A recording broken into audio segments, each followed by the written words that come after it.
Ibn Gjauzi thot, një ditë duke ecë rrugës, e pash, thot, një pamje që shumë frymëzoi, një material për meditim, mahnetës.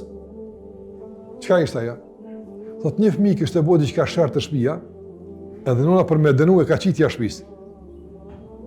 Nëna për me dënu e ka qitë jashtë shtëpisë. Ta rritë të dera që ti, për jashtë. Ku ka me shku fëmija? Ku shë pretë si nëna? Ku gjunë që ti si shpit vetë? Ku gjunë? A i mu shkojnë lunë, për dikur? Shkojnë të shtëpia? E ti ku ki me shku? Apo? Ti mu shme shku me shoqnime ata me ata, po në fund ditët tani, masane i mu, ku ki me shku? Edhe ai çonte para derës e i thonë të nënës, o vallai zboj mua. Që shtoj fëmija? O zboj mua, thëke. Ibn Gjauzi thonë pesha.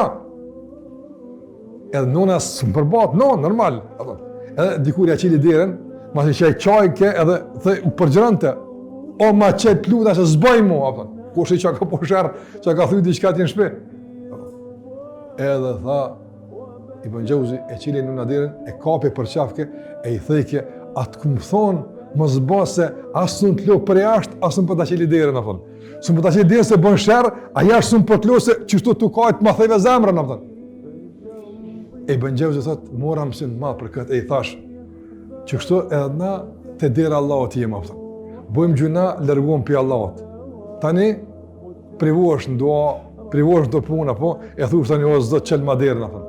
S'kam ku me shkua, tha që kështu e parmendova gjendi me Zotin tem, e i thash, o Zoti jam, unë e bëj shërë, thaj ka pak dësene, se që kështu të në tu sirë prejku dikun, ama prap ka marrë të dira jota. Dhe mëse ba punën me të qitë për dira, mëse ba punën që kështu, apo që ki me kuptu dikur që prap duhet marrë të dira Allah të varë këtale. Prap duhet marrë të qedin me trokit, nga se ki me kuptu në jetën tonë se pa Zotin nuk mund në shapë, pa Allah nuk mund në shapë.